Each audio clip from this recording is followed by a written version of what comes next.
Welcome to our video on how to use the pump selector. In this video, we are going to cover the hydraulic selection, including a specified duty point, as well as piping and different kinds of fluids that may be selected. So this is the most extensive video that we will offer on the pump selection. So if you go to our website, www.tsurumi.eu, on the left-hand side in the menu bar at the very bottom, you see the pump selector. If you log on to the pump selector and you select in the middle of the field the hydraulic selection, you get to the main screen of the selection. So as always, it's important to know the application where the customer wants to use the pump. So on the top left-hand, you can pre-select the application / the portfolio within you are looking for a matching pump. So you've got contractor pumps here, pumps with agitators, and sewage pumps. For our example, we're going to take the contractor pumps. On the bottom left, you see then the whole contractor pump portfolio, where you can also deselect certain items if you don't want them included, for example, KRS with agitator. First of all, we're going to enter the specified duty point as illustrated in our previous video. Here you have the opportunity to show more options. This is something that we do not recommend. If you choose less options, it's a lot easier to understand. And here under flow and head, you can enter your specified duty point. So for our example, we will choose a duty point of 250 cubic meters per hour. Here on the right-hand side, you can choose the measurements and change them to liters per second, liters per minute, etc. And we say it's 50-meter head. Now, as a default, because you've selected contractor pumps, the fluid has been set to drainage water. And you see, if you try to select a different fluid, it only offers you water. Now, if you want to be really specific, because the customer has told you it's not just drainage water, it's drainage water with 10 or 20% dry matter content, you can also consider these values in your selection. For that purpose, please tick the box up here, show all fluids. Now you have the option to select many different kinds of fluids. And for this specific example, we've got different options for drainage water. You see 1.1, 1.2, and so forth. So drainage water 1.1 is water with 10% dry matter, drainage water 1.2 with 20%, 30%, and 40%. Please note that our pumps for this pump selection software will support until 1.2, so 20% of dry matter content. For this example, though, we choose 1.1. And as you see now, in comparison to drainage water before, the density has changed to 1,100. And this will be considered now in the calculation. However, the customer has phoned you and he's not just said that the specific duty point is 250 cubic meters per hour and with a 50-meter head. He also told you that he's got pipes already installed, which he wants you to consider in your calculation as well.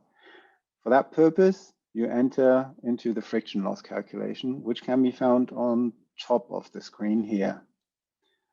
If you select the friction loss calculation, a new window will open up. For this purpose, because we are only addressing a relatively simple calculation for a pump with piping and some elbows, please do not change or choose any other installation as suggested up here. You are right now in the standard, which works the best. So this is just one pipe and one pump. So before we start adding pipes, etc., first of all, easy to forget, you must re-enter the geodetic head here in the drawing. So here we enter 50 meters. Now, the bottom of the screen is a bit confusing. Therefore, we suggest that you first of all select or tick the box, hide elements with quantity 0. Now you have got a much better overview. Now, depending on how your customer has provided information, whether piping is already installed or whether he wants to install pipes, there are two options. So as you are probably aware, different diameters of pipes will have an influence on the velocity. Therefore, if you select here, for example, a DN200 piping, you can see already that the flow velocity will be 2.2 meters per second. If you change this to DN100, for example, or you can change it to DN250, you see it's 1.4. On the subject of velocity, a few remarks from our side. So if you are dealing with sewage or wastewater treatment applications, in general, we recommend a minimum velocity of 0.7 meters per second to 1 meter per second as a minimum. For construction site applications, so for drainage applications, we recommend a minimum velocity of 1.5 meters per second up to 4 meters per second. On the subject of velocity, please note that the higher the velocity is, the more wear will occur on the pump. So if you have got a velocity of 4 meters per second inside of the pipe, the wear on the pump will be a lot higher. So in our case, we are now selecting the DN250 piping, and then you select standard and you add this. So on the very right-hand side, you can enter the length of the piping, which for our example, we say it's 100 meters. Now you see, however, that the velocity is very low. This would mean that if you want to transport dry matter, like sand or gravel, you might not have enough velocity to transport the dry matter. So this is not good piping. So if a customer has suggested this diameter of piping to you, you can already give them feedback that that sort of diameter is not a very good choice. If you're lucky enough that you can specify the piping, even the better, because this program can help you in finding the right diameter. So as you can see, DN250, we've got 1.4 meters per second, which will hardly be enough to transport the dry matter, but could potentially work. So in this case, I will delete this option by pushing the basket on the very right-hand side. Now, we would like to guide the customer to a better solution, which would be DN200, for example. Here we say we've got 2.2 meters per second, which, remember, we set a minimum velocity of 1.5 meters per second up to a maximum of 4 meters per second. This is right in the middle, so this is actually a good choice for 10% dry matter. So we select this by adding, and we say it's 100 meters pipe length. And you see inside of the pipe, you've got 1.77 meters. So that is actually good. That's the geodetic head loss that you actually incur. So by the friction loss caused inside of the pipe, you actually create virtually more geodetic head. This 1.77 will later on be added to the geodetic head. You can also add elbows, for example. So if you select elbows here and you say you've got, let's say, a 90-degree bend, and you add this by clicking the add button here, and you say the custom. So you see here on the right-hand side, one elbow would increase the geodetic head by 0.11 meters. So it's not necessarily a lot, but if you want to be super accurate, you can add these elbows. So we say 3, and you've added 0.3 meters geodetic head, which is reflected up here on the screen. Now, in order to illustrate to your customer that you've done the friction loss calculation correctly, you can also print out a data sheet on the friction loss by clicking down here. And you have got then a PDF document, which you can also send to the customer to illustrate that you've actually had a look at the friction loss in detail as well. You can also add all sorts of valves. If you check up here, isolating valves, you've got also other fittings. So you can select your elbows, filters, non-return valves, etc.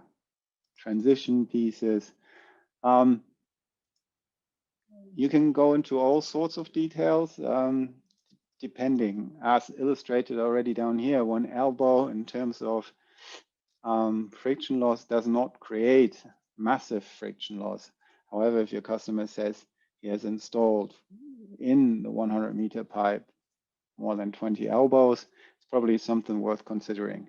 If it is just 1 or 2 elbows, it might also be okay to not add these. Nevertheless, the more accurate you can be, the better.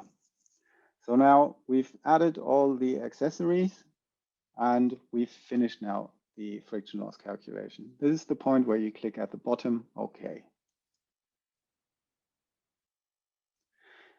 So now you see we're back on the top screen where we had beforehand entered our duty point. But now you see that to the geodetic head of 50 meters, 2.11 meters have been added because of friction loss. If you click on next at the bottom of the screen, the software will now look for pumps that could potentially match the specified duty point.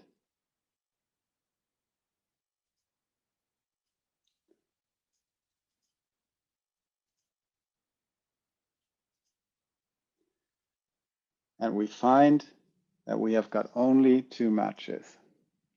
Please note on this screen at the moment you see the dotted lines. The problem is that I've got the setting wrong. The drive is not under designed. This is a problem in the setting. So you can simply reduce the dotted line by clicking draw motor power rating limitation. And now you've got the correct line. This is the correct pump performance curve, and this is valid. So you see, we've got 2 options. We've got the LH875, which in terms of specified duty point is a little bit far away in terms of the operating duty point. However, the operating duty point is very close to the best efficiency point, which is positive. We also have the LH855, which in terms of operating duty point on the curve is also very close to the best efficiency point. However, we need to have a closer look now at the operating duty point and how far it is away from what the customer actually wanted. So the customer said, well, according to the friction loss calculation, we needed 52 point something in terms of geodetic head. This is 51.82. So it's slightly below the specified duty point in terms of geodetic head.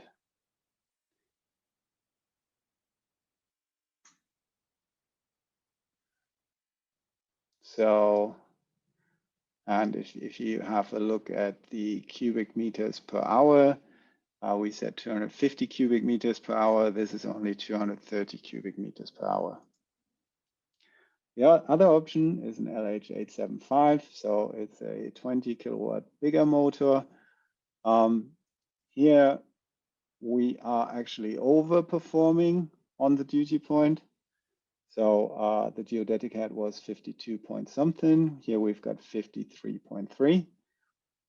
And the flow is actually at 312 cubic meters per hour. So the flow is tremendously bigger than what the customer required. So we've got two options now, and this is where we need to talk to the customer again. We have the option that we outperform the required duty point in terms of flow, but we can match the geodetic head, or we go below the specified duty point. As mentioned in our previous videos, you also have the option to send these data sheets, including the operational duty point, to your customer. Simply click on the left-hand side onto data sheets, and there you have the data sheet with the specified duty point. You can send this by simply clicking the download button up here, and then you can select LH875, and you can download this sheet there.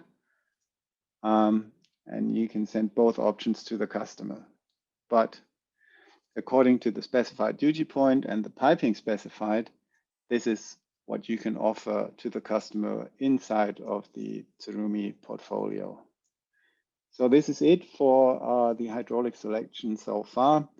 There's plenty of other features around the hydraulic selection, and we will cover other features soon in different videos. So in case you have any questions, please feel free to contact us at sales@tsurumi.eu, and please stay tuned for more videos. Thank you very much.